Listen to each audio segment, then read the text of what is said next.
السلام علیکم۔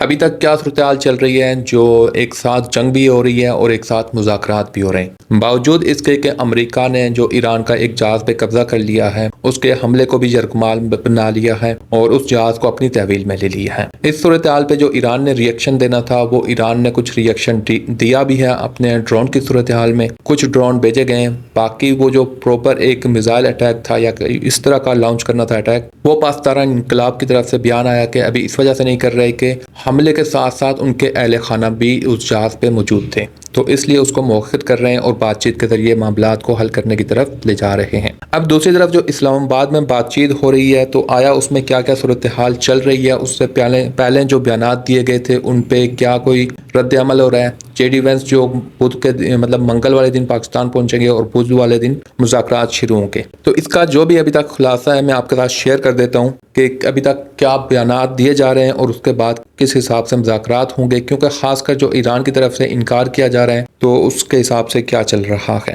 Donald Trump نے اعلان کیا کہ امریکہ اور ایران کے درمیان مذاکرات کا دوسرا دور اسلام آباد میں ہوگا۔ امریکہ اور ایران کے درمیان کشیدگی برقرار ہے اور صورتحال ابھی تک غیر یقینی ہے۔ ایران نے فی الحال مذاکرات میں شرکت سے انکار کر دیا۔ ٹرمپ نے ایران کو خبردار کیا کہ اسے ہر صورت معاہدہ کرنا ہوگا، ورنہ امریکہ اہم تنصیبات جیسے پلوں اور بجلی گھروں کو نشانہ بنا سکتا ہے۔ ماہرین کے مطابق ایسے حملے بین الاقوامی قانون کے تحت جنگی جرائم کے زمرے میں آتے ہیں۔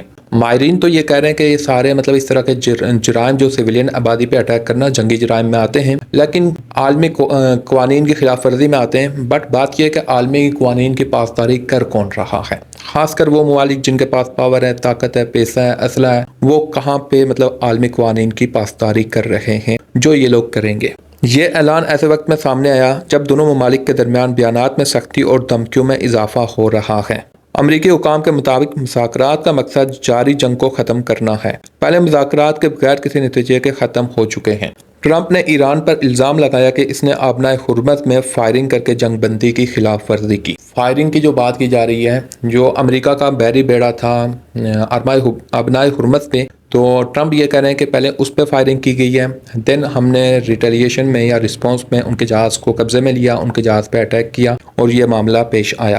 ایران نے امریکہ پر مسلح قذافی کا الزام عائد کیا ہے، خاص طور پر اس واقعے کے بعد جس میں امریکی افواج نے ایک ایرانی جہاز پر قبضہ کیا۔ ایرانی حکام کا کہنا ہے کہ وہ مذاکرات میں صرف اسی صورت میں شریک ہوں گے جب یہ ان کے قومی مفادات کے مطابق ہوں گے۔ اب امریکہ کی طرف سے تو آ رہا ہے، بیانات آ رہے ہیں کہ جے ڈی وینس مذاکرات کرنے آ رہے ہیں، لیکن ایران کی طرف جو اس طرح کی ابھی تک کوئی کلیئرٹی نہیں آ رہی کہ وہاں کی طرف سے کون آ رہا ہے، ایرانی ڈیلیگیشن میں کون کون شامل ہے۔ باوجود اس کے کہ وزیراعظم شہباز شریف صاحب نے ایرانی صدر کے ساتھ بات چیت کی ہے اور اسی طرح اسحاق ڈار صاحب نے بھی ایرانی جو وزیر خارجہ ہیں ان کے ساتھ بات چیت کی ہے۔ اب اس میں جو اہم اختلافی نکات ہیں وہ آبنائے حرمت کا کنٹرول شامل ہے، جو عالمی توانائی کی ترسیل کے لیے سب سے یا انتہائی اہم راستہ ہے۔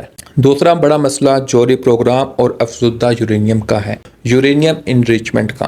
امریکہ اور اسرائیل ایران سے مکمل طور پر یورینیم افزودگی ختم کرنے کا مطالبہ کر رہے ہیں، جبکہ ایران مسلسل ان الزامات کو مسترد کر رہا ہے اور اپنے پروگرام کو پرامن قرار دے رہا ہے۔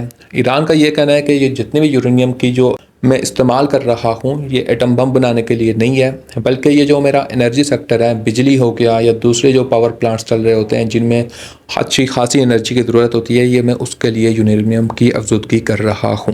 اب ایسی صورتحال ظاہر کرتی ہے کہ مذاکرات اور جنگ ایک ساتھ چل رہے ہیں، جسے ٹارک اینڈ پریشر اسٹریٹجی کہا جا سکتا ہے۔ ایک طرف مذاکرات کی بات ہو رہی ہے اور دوسری طرف فوجی دباؤ بڑھ رہا ہے، اس لیے یہ معاملہ ابھی تک کسی واضح نتیجے تک نہیں پہنچا۔